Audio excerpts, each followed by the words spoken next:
guys, welcome to the Beauty Pop Podcast. I'm Jennifer. And I'm Victoria. And we're both in a little trouble today. So you're hungover, I'm exhausted. And so who knows what might happen today. I had a late night. Yeah, we're recording this on a Friday, just so we're like being real. And we had a late night Thursday wedding, which I've never been to, a Thursday night wedding. Torturous. Mm-hmm. It's a lot because you wake up the next morning and you're like, oh, it's Saturday. And you're like, nope, it's Friday. Nope. it's a long Friday. So yeah, it's going to be Friday for 24 more hours. Imagine that. My voice is a little raspy. I was talking over very loud music. The bride and groom, like the average age was about 25. So did you beat up the beats on that dance floor, Victoria? We love the Jersey Shore around here. I know, right? No, I pretty much hung in the corner and watched my husband beat up the beat. So he loves to dance. Really? Oh yeah, Lewis loves Slick to dance. Lou, huh? He was out there really breaking it down. Oh yeah, I like it. He's got like Michael Jackson moves and boy band moves that you would appreciate. That apparently, according to his sister, he would like study when he was a kid in his bedroom. That's awesome. In front of the TV. Dance moves. Was he a Justin, a JC, or a Joey? Who's which boy band? Because I was never really into boy bands that much. But which boy band had the move where like both arms went up and then over? Like, they all did. Move. Okay, well then, I guess he's, I would say it's probably NSYNC or Backstreet Boys. Yeah, knowing that two. Genre. I mean, yeah. Did he do the bye bye bye? No, he doesn't do that. But I think that maybe it's even New Kids. Maybe it's that old, huh? Good for him. Maybe it's old. Oh, they did do the over the head too. I love the New Kids. And by the way, just as a side note, do yourself a favor in life. If you want to have any fun at all, I don't care if you are 35, 40, 45, heck, you could be 50. You go to that New Kids on the Block concert and you scream like a 12-year-old. It is the most fun that you will have. They put on a phenomenal show. And I've seen them probably like 4 or 5 times. They're on the tour first time. Is it New Edition now? Well, they do it. So typically in the summer, they do the mixtape tour. Okay. And they've done this several years in a row. And they bring in like all kinds of people from that same time frame. So the show that I saw was Paula Abdul, one of the shows. I love her. Like I said, I've seen him multiple times. And one of them, Nelly opened, I think, for them, which is really weird. And I love Nelly.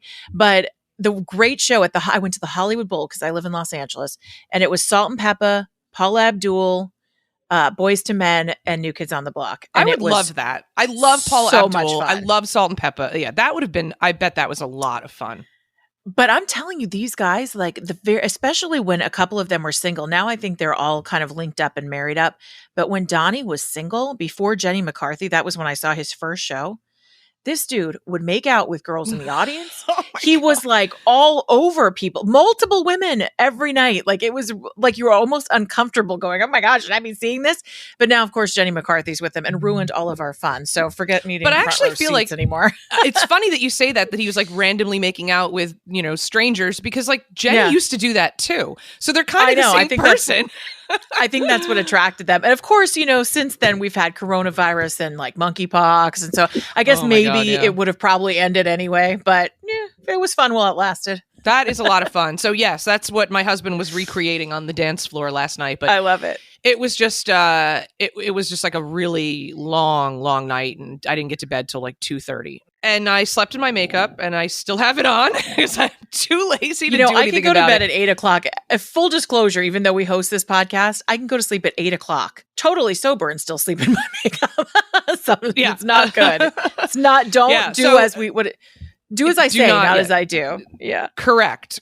And so today's topic actually is probably a really good thing because my skin needs a little bit of a, defibrillation after a little loving. Yeah. And so today we're going to talk about some serums that we love.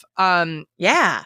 So do you want to get us started or should I start? Sure. I think I have 3. Problem. I think you have 2, right? Yeah. So you want to start first? We'll ping pong. Yeah, sure. Okay, so my first one, I'll go in order of price because I have 3 different price points. So let's start with the cheapest one. A couple of years ago, I got really into K-beauty. That's all the Korean beauty stuff that kind of flooded the market. I got really into it. My skin responded really well to it. If you have dry, sensitive skin, if you have redness, I have all those things. Check. K-Beauty is actually really good for all of those issues. And so I started out, I've done a ton of different things. We could probably do a whole episode on K-Beauty at some point. So I started out with, I stuck with my regular glycolic toner that I use all the time. But the first serum that I bought was from a Korean brand called Peach and Lily. Do you know that brand? I don't know that. No. I found it at Ulta. They sell the whole line at Ulta. They're also on their own website, peachandlily.com. You can buy them. SoCo Glam is actually a great resource for all the K-Beauty stuff. And so it's called glass skin. That's like, that the goal of K-Beauty is glass skin. Like Hailey Bieber right now is talking all about the glazed donut skin that her skincare is like trying to achieve. Basically, she's kind of copying what the K-Beauty stuff is. It's funny. I'm going for the body type of glazed donuts. So that's exactly. Some people want their skin to look like a donut, Yeah. So that's like her whole thing that she's pushing, that your skin looks like it's just glazed like a donut all the time, which is not really the look that I want to go for, because that kind of looks a little greasy to me. But in K-Beauty, glass skin is something that very clear and smooth and pore refinement, all that. So the Peach and Lily Glass Skin Refining Serum is really nice. And basically it's a peach extract and it has a peptide complex. Those are like the real power ingredients. It's only $39. It's not bad. It spreads really nicely, absorbs into your skin really well.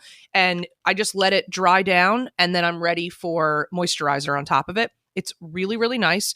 And for $39, especially if you don't have like really problematic skin, if you're just looking for a little bit of a boost, and peptides are really important for that.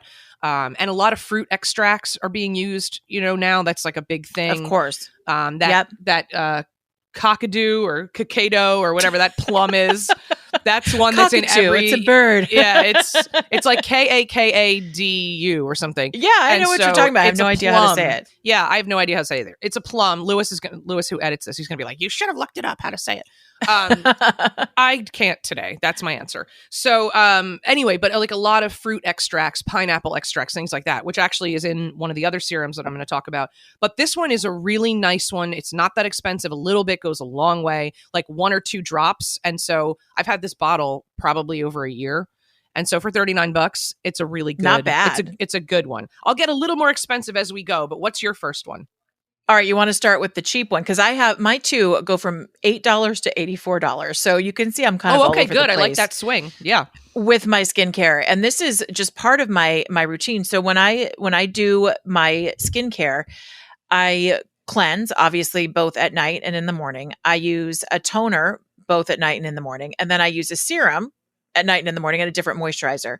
But I like to switch up my serum. So the first, and this is the cheap one, this is your bargain tip of the day, is from a brand called The Ordinary, which has popped up all over Ulta. Sephora's even selling this right now. Yep. And you can get it a lot of different places. You can get it online. Amazon, I think, has The Ordinary as well.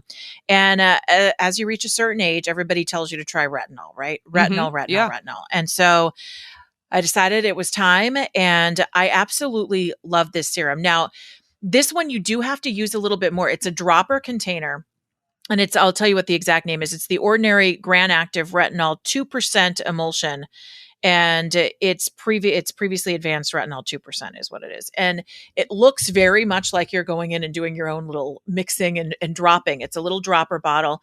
And I will typically use a full dropper of the retinol product. It's not like a cream. It's not going to moisturize you, but about a full dropper will cover your face. And what I've noticed since using this, and you go through these bottles quickly, but they're $8. Yeah. So you can afford to do that. It's not so bad.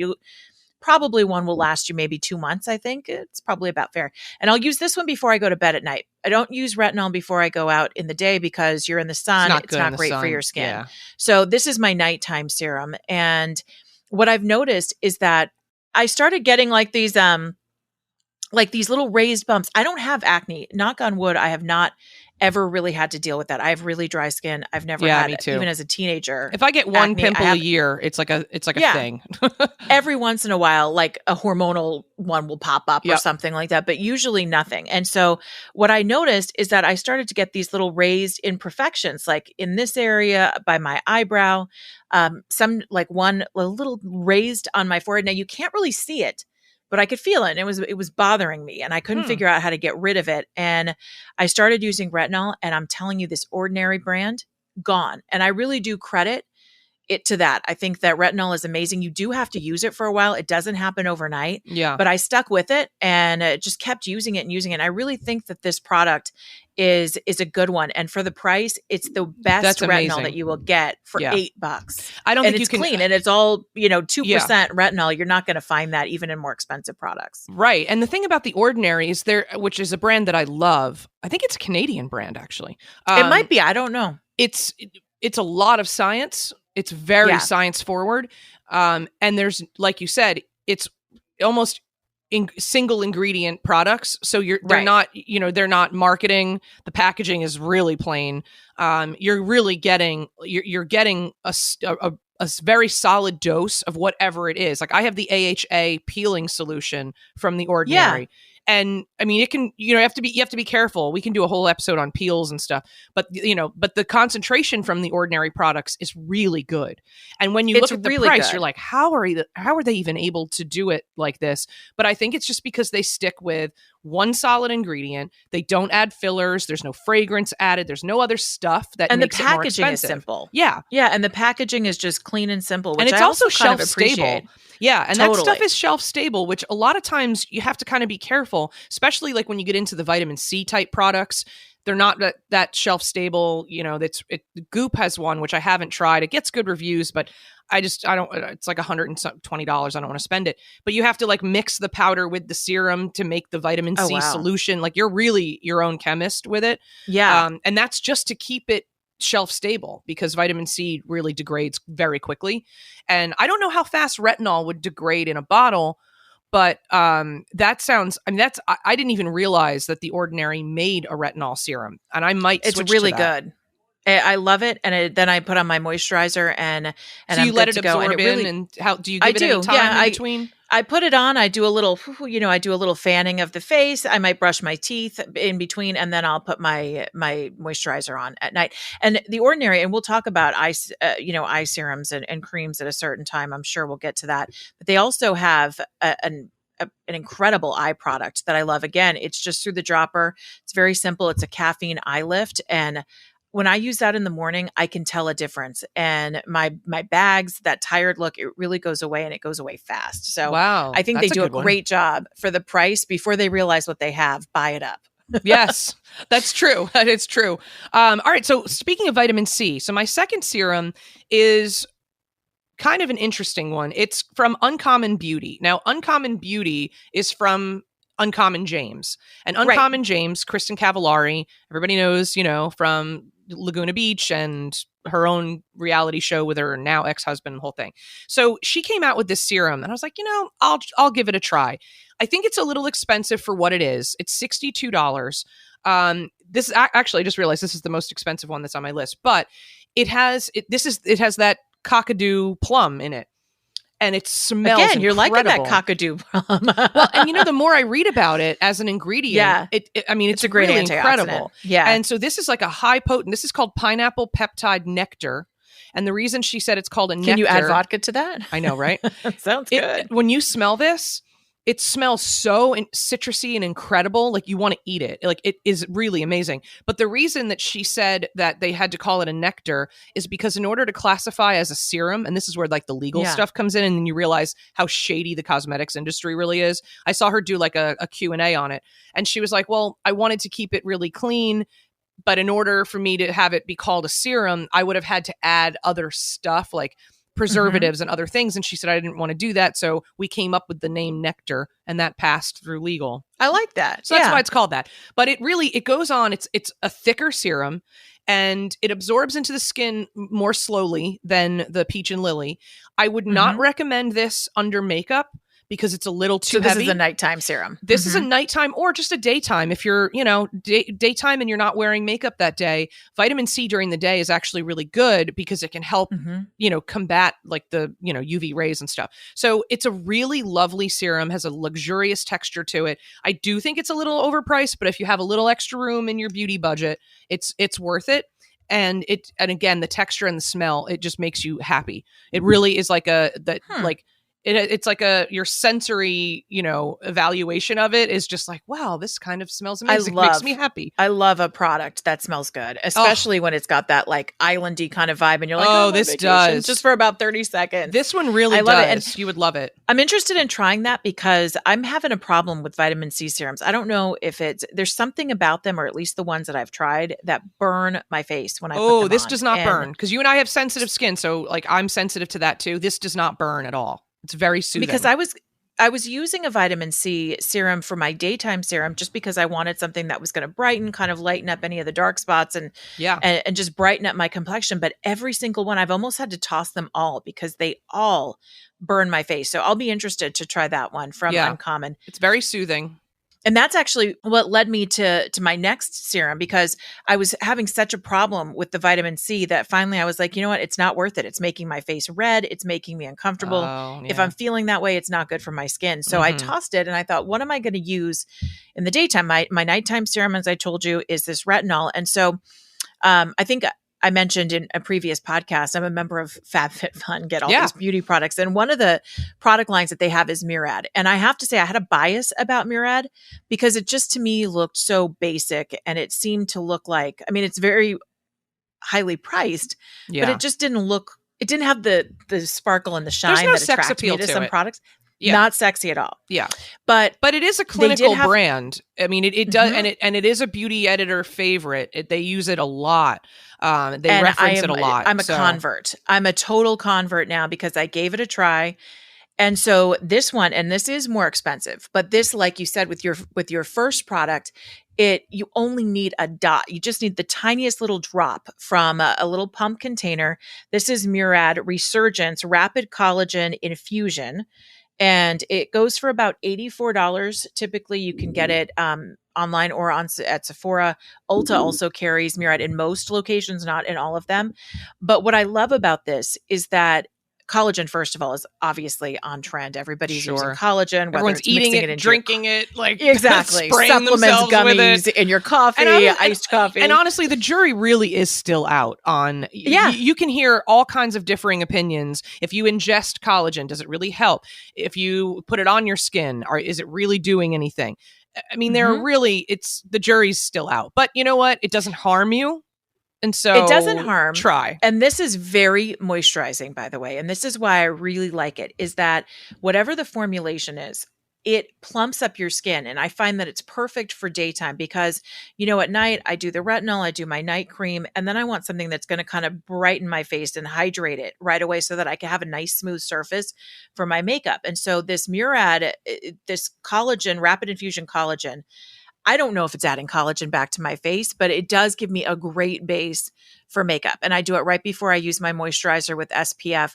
And what I notice is that it just makes everything extra smooth.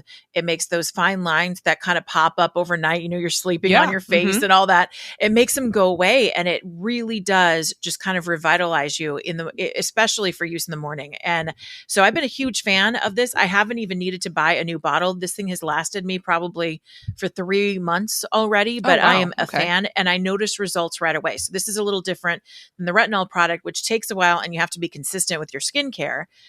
This one you'll notice right as soon as you put it on. It's fantastic.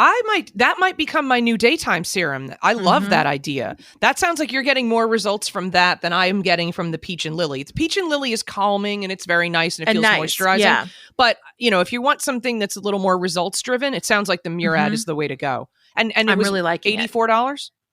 $84. But again, I'm not even through, I think I'm not even through half the bottle yet. Okay, so that sounds fantastic, actually. That's a really good one. My final one is not actually a serum. It is an essence. And I don't know if you have been... So you've had a nectar and an essence. Yes, I know, right? I got, again, going into the K-beauty world, essences are everything. Serums are sort of like an afterthought, like a newer thing that's becoming part of like, well, we'll do a serum now. But an essence, which is a combination of a toner and a serum, it's like in a liquid form, like a liquid. It's not even a gel. It's a little bit thicker than water, but not as thick as like a gel. And so even a little thicker than a toner. That's kind of what I would say. It's like a hybrid. Yeah. And so one of the things that I sampled, I had like you with the FabFitFun box, I used to be an Allure Beauty Box subscriber. I also have Birchbox, which is similar to Allure. Yeah. Okay. And so there were some really good samples that I got out of it. Ultimately, I got rid of the subscription because I just felt like it wasn't enough. And I felt like it was just creating a lot of waste, like I had samples everywhere and it's just like going into a landfill. I'm like, that's dumb. So, but one of the things that I did get, the brand SK2, right? That South Korean brand, Kate Blanchett has been the face of the brand forever. Recently, I've heard about it. Recently, James Corden and I'm blanking on the girl's a younger actress who's in a commercial with him.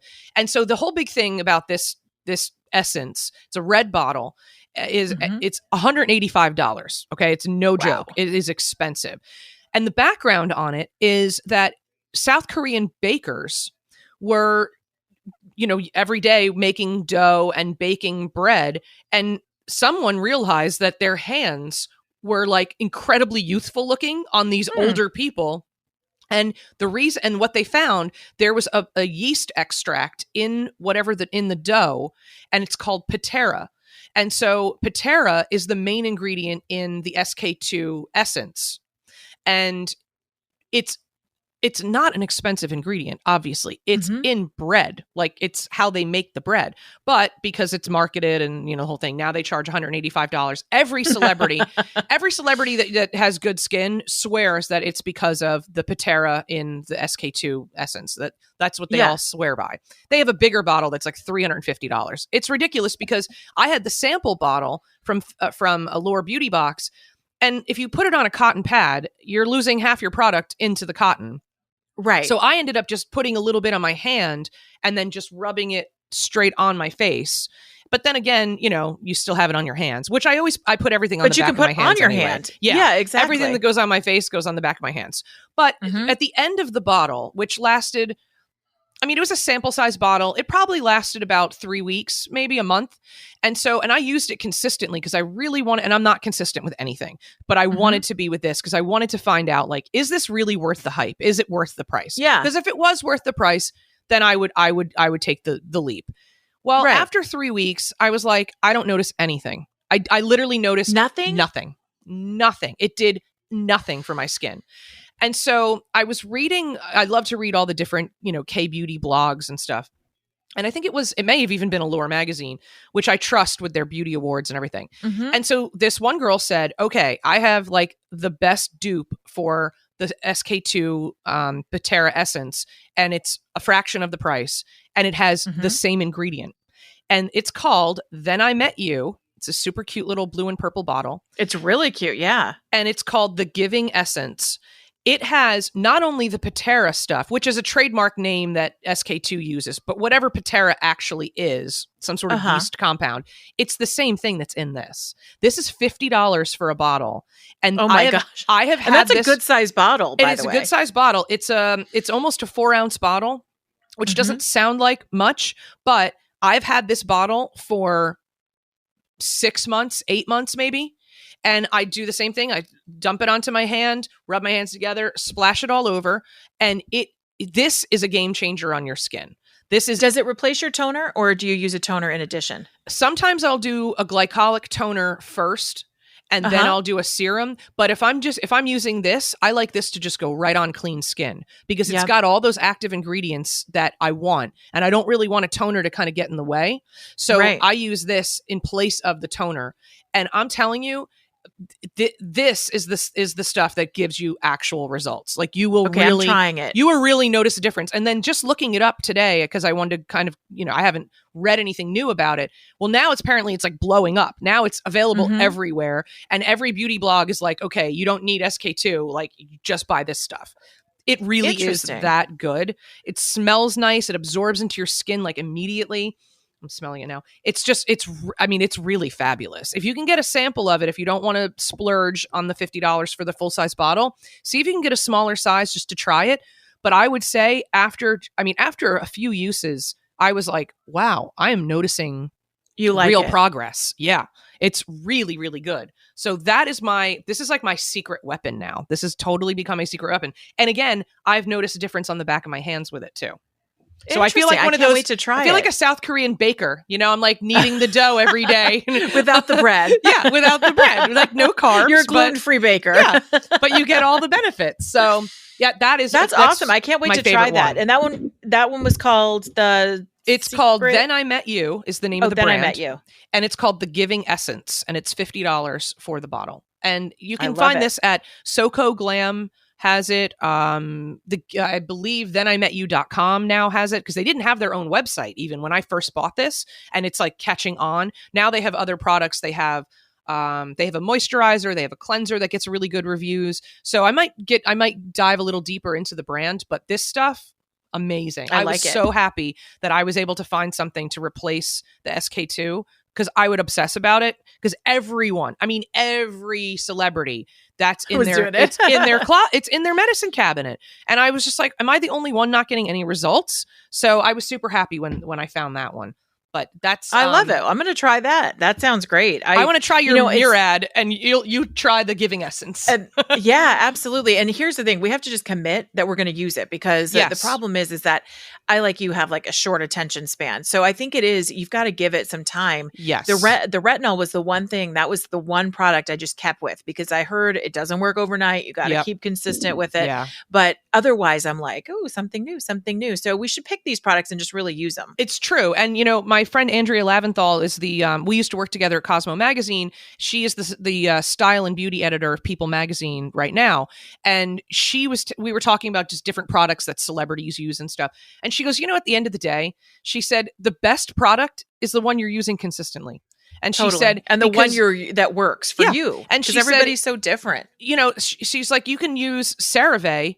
You can use the whole line of CeraVe from CVS or any drugstore, and you can get the same results as somebody who bounces around between SK2 and and like really expensive department store brands. All the other stuff. Right. That, if you're not going to use it consistently, you're wasting your money. So, yep. Just whatever you'll use is right. The right thing. So that is true. Yeah, cool. So consistency is key. Yeah. But I think you'll like the Uncommon Beauty just because of the smell alone, and the texture feels very luxurious. I think you'll like that too. Plus it's a nectar. It sounds exciting. Yes. See, those are the products I go for. I fall for them all the time, because I'm like, oh, and that's why I pass by stuff like Murex. I'm like, well, that doesn't look like it's fun, but here I am. Now a Murad fan. I do think though that there is a part of us, and we're beauty junkies. There's a part of you that for me at least, when I open up my medicine cabinet, I want it to look curated and beautiful. And you want to be excited about products that look like, oh, I want to use that product. I can't wait to dive into that. So it's Murad, all in how they brand too, and that's what's so funny is that so many products that you will use or that you'll try are all because of the packaging. It all has something to do with that. And I was reading an article once about how they color code products like for men and women. Like for men, they do a lot of blues. If you look at women's products at the drugstore, they're all pinks and yellows, which is really funny. Why? Probably because it makes those colors make us feel satisfied, right? Pink and yellow are happy colors. And so we're like, we need that in our lives. The funny thing about the color pink, and I learned this when I worked at Cosmo, because Cosmo is a lot of pink, right? It's like pink everywhere. And so in our Cosmo offices at SiriusXM, they painted the wall Cosmo pink. There's actually a shade of pink that has been tested for years and years, because Cosmo tests everything. Every page, it gets tested by 1,000 people reviewing things. And they found that the color pink, it gives you the biggest boost of oxytocin, the happy hormone, right? Yeah. But it is also the color that, if you look at it long enough, actually induces senility, you're going senile, and psychotic. So if you stare at pink for too long, and if you have too much pink, you're happy at first, and then you're crazy. You're senile. It literally takes you to another level. So we always thought that was kind of funny. Think about the crazy people that we know. I don't know. There's what's her name? Oh, gosh, now I'm forgetting. But there's this girl on the billboards, and she's famous, Angeline, in Los Angeles, and she would always dress in pink Cadillac. She would buy billboards and put herself on them. Totally. Paris Hilton. Any of the pink people who go a little cuckoo, they're constantly in all pink. See, So maybe there's there's something to to the it. research there. I still love pink, though. It's still one of my faves. Yeah, I do too. So let's talk really quick about Don't Worry, Darling. I feel like Don't worry, darling. has anyone in the history of cinema talked about a movie more and the behind the scenes drama before the movie is even out? So if you're not, it hasn't just been a couple weeks. I mean, this has been months since it began because of the love affair with Olivia Wilde and Harry Styles. I mean, it's been crazy. So a little background in case you guys aren't all following the Don't Worry, Darling drama. This is the movie that's coming out at the end of September, a couple weeks. It stars Florence Pugh, up and coming actress who's actually really good. You, Jen, may have seen her in that really fun movie, Fighting with My Family. I did not, but I would like to see that movie. You would about Paige, love that the movie. WWE superstar. Yeah. The Rock is in it. It's a great movie. Really, really good movie. And so that's the only thing that I had seen her in until now. She's the star of Don't Worry, Darling. And then there was this whole on-set drama. Shia LaBeouf was supposed to play her husband in the movie. Right. Olivia Wilde is the director. She also has a small part in it as well. Chris Pine is in it. She replaced Shia LaBeouf with her now boyfriend, Harry Styles. The drama on the set, from everything that I've read and followed on Dumois, is that Harry was hooking up with Florence casually, like hooking up. Okay. And that's why, apparently that's how Florence recommended Harry for the role, because they were friends. I don't think they were hooking up anymore when the movie started, but she recommended him. They knew each other. And yeah. I mean, they had a good rapport. Like, there are some sex scenes and stuff. So she probably felt like it would be comfortable to do it with someone she knew or whatever. So Harry Styles replaces Shia LaBeouf. And this is in like November of 2021, January of 2022, or was it 2020? I forget. It's been so long that it's taken this movie forever to like actually get going, right? And so they've been together over a year now. So it must have been from the year before. So anyway, so he starts filming the movie. Olivia Wilde engaged to Jason Sudeikis for 8 or 9 years. They're together. They have 2 young kids. Jason and the kids are visiting the set almost every day. It's over, wherever they were filming, somewhere in LA. So he's visiting with the kids in her trailer, acting like a normal couple. And then poof, one day he stops visiting and Harry's in her trailer, in Olivia's trailer, and they become a thing. Well, apparently the trailer's rocking. Yeah. And apparently that didn't sit well. And it didn't sit well with Florence Pugh, because Florence, I just learned recently, is friends with Jason Sudeikis. And I was trying to figure out, I'm like, wait, what is that connection? Then it dawned on me. Florence just got out of a relationship for, I think it was over a year, with Zach Braff. Zach Braff, they're best friends, starred in Scrubs. Zach Braff and what's his name? Bill Lawrence, who is the creator of Scrubs and Ted Lasso, and all of the same crew and cast, and all of those guys are all friends. So she became friendly with the Ted Lasso family and with Jason. She knows. Now I'm speculating. I don't want to get sued. The speculation is that Florence knew Olivia was cheating on Jason with Harry on set and had a real issue with that. That's understandable, right? I mean, like, her friend is getting cheated on, because she's cheating, and it's also with her ex-boyfriend or hookup partner or whatever. So there's like a lot of drama from the beginning. Of the set. By the way, House and Habit on Instagram, which I love. I think I turned you on to this. Yes. They went through this whole thing and said how just convoluted this was, just like you're doing. And it is amazing that so much drama is attached to a project like this. And the end result is, a couple weeks ago, they had the Venice Film Festival where the movie premiered, and it was such a ridiculous, like, literally, Gary Janetti is one of my favorite humorists of modern times. He said, okay, like, basically the reviews of the press conference that they had is better than the reviews for the actual movie of their terrible movie. I mean, this was so, they had Olivia. And don't forget the firing, though, right? Of Shia, because Shia LaBeouf came back. Happen? Yeah, and then he came out and he was like, "You didn't fire me." He goes, "I quit, and I have the receipts." He had Lisa Rinna style receipts. Lisa Rinna loves her receipts. Shia had a video of Olivia begging him to stay on the movie. He released all the text messages, the emails. He had a lot of receipts. And so it made her look like a liar. And then her Totally. publicist was like, well, she never said the word, I fired him, until 2 days later, a Vanity Fair article came out and where she said, well, I had to fire him. I have a no assholes policy on my sets and all this other stuff. First of all, girl, calm down. You've directed some music videos back in the day, right? And she's acting like she's Francis Ford Coppola now. I mean, it's like, I'm kind of over her. So anyway, so cut to the Venice Film Festival. Florence Pugh backs out of everything. She's not promoting this movie now. She's just done. She showed up at the Venice Film Festival. She didn't do the press conference, but she showed up for the picture on the red carpet. She is at the opposite end of Olivia. They don't speak. She makes not even eye contact with Olivia. She doesn't make eye contact or has any conversation at all with Harry Styles. And Harry and Olivia are separated in their seats with Chris Pine in the middle. Then this ridiculous rumor starts that Harry, on his way to sit down, spits on Chris Pine. And Chris Pine, first of all, if you saw him in the press conference or sitting in the theater, he was tripping balls, okay? He was so stoned out of his mind. Like, everyone he did wants not to even be, look like himself. No. It was crazy. He was acting goofy and hilarious, like on the red carpet, taking pictures of Florence. So she was fine with Chris Pine. They were hugging. Nick Kroll, has a small part in it. Gemma Chan. I mean, everybody else, like, she was like totally cool with. But, you know, the Harry and Olivia thing was very obvious. Like, they just were not.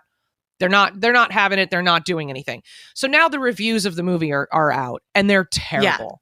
Yeah. The reviews are really terrible. On one side, a lot of people are saying bad movies come out all the time, but the director isn't maligned the way that Olivia Wilde is being maligned. They think it's a heavy dose of sexism from Hollywood, which sure, that could be true. Sure. But also, from the jump of all this drama, people were reporting on Dumois that Olivia wasn't really even directing this movie.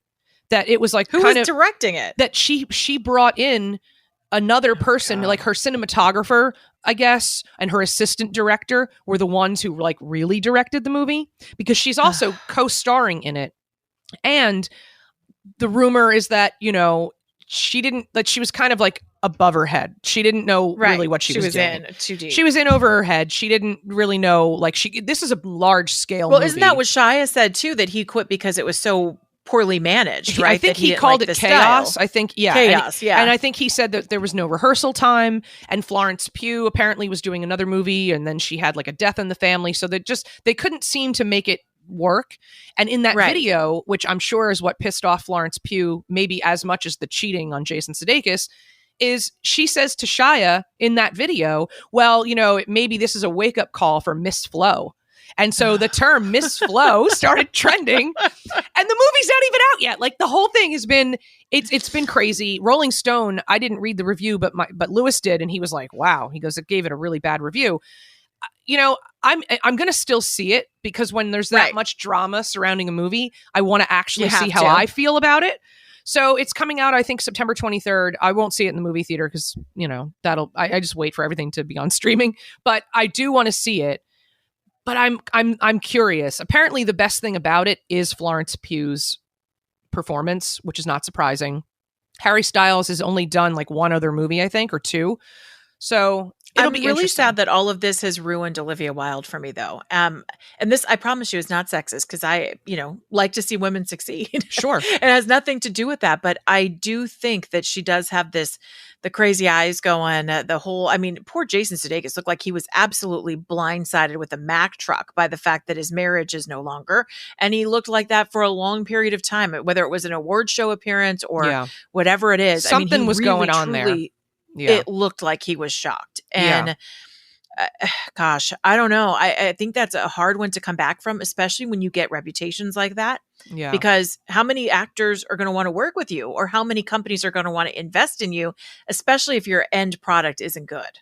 Well, and then the other part of it too is, you know, she's Olivia Wilde is doing tons of press because Florence Pugh isn't doing anything. I've also never seen a director do all the press. Becoming the story. Yeah. I mean, she's really taking, it's almost like, and even at the Venice Film Festival, she's standing, it was a very pretty yellow dress that she had on, but she's standing in the middle, and she's like in the middle of the line of all these actors, right? And as an actor herself, I've never been a fan. I thought she was okay on House. You know, Yeah. she played number 13 on House. She was fine. But like, she never really got to that movie star status. And I don't know if Right. she wasn't offered the right roles, or if they thought she was maybe too pretty for certain roles, or whatever it is. I don't know. But I've never seen a director put themselves so far out in front of all the other actors and the lead actors. Harry Styles, whether you like his music or not, he's the biggest pop star on the planet right now. You know, and Florence Pugh is this amazing up and coming actress. I think she's already been nominated for a supporting actress Oscar. So, and then there's Olivia And Wilde. more's going to the person who's no longer in the movie, and the director. More attention, at least, is going to that storyline. So it is really interesting. I am very curious to see what this movie really is about and if it's any good. But don't worry, darling. I think one of the reviews was, maybe worry a little, darling. Yeah, I think maybe you should, darling. Worry a little bit. Worry a little bit. Yeah. So I think that kind of sums it up. But I'm interested to see it. We'll do a review after we both see it. Absolutely, definitely. That'll be fun. Yeah, I love it. I just love all the drama that's unpacked. This was literally like the drama around like it was almost so much like the Amber Heard and Johnny Depp trial. Yeah. It got just as much coverage, like day by day, what's going on with the filming of this product. It replaced, for me, because you turned me on to House and Habit, which apparently I've heard is actually 3 journalists running that together. So it's not just one girl. Jessica Reed, I think, is one of the British girls. She's like the main one. But the whole Johnny Depp trial, I watched hours of that a day. That was like the most addictive thing. And when it ended, it was like my favorite show ended, which I know it's horrible. And there's like, they were both terrible to each other. And I'm not taking sides, but the Brad Pitt and Angelina trial is going to start, which will be super exciting. Did you see that over Miraval? That'll be exciting. Those two, after that FBI report, it's kind of amazing. Like Olivia Wilde, yes, she started hooking up with one of her co-star, one of her, she's directing, so her lead man. Yep.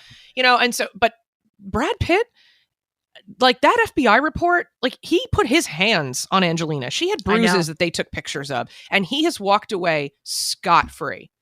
Like, and that is probably sexism at play. 100%. Everybody's like also, blaming I think Angelina. It's a likability issue. Yeah, because nobody liked true. Angelina because she wasn't Jennifer Aniston, and so people still she's not warm and fuzzy because he was more likable, and she wears blood around her neck. One thing I will say that I saw that I have to share before we end our episode today, you'll appreciate this as a football fan. So going back to the don't worry, darling, all the drama. Some guy said, "Can someone please explain all this drama to me in NFL terms?" And there's a girl, her name is Olivia Nope, and this is perfect. So this is how she sums it up. Coach is not so secretly sleeping with a player, making the entire team feel awkward, but especially the quarterback who is friends with the coach's wife. Also, the wide receiver with domestic abuse allegations the coach claims he cut for the quarterback's sake, post video proving he actually requested a trade. That's the Shia LaBeouf part, right? So then someone says, well, wait a minute. So who is Chris Pine in all of this? Olivia writes, nose to the grindstone, tight end, just trying to make it through the season. Like, just trying to get through. That is so perfect. That sums it up. Perfect. That's right. Sums it up. Well, thank you guys so much for listening to another episode of Beauty Pop. We will post all of this good stuff on our Instagram at Beauty Pop Pod. Send us an email if you have any requests of topics or products that you want us to cover. beautypoppod@gmail.com. We are signing off for this week, and we'll talk to you next week. And make sure to follow us on Apple Podcasts so you never miss a new episode.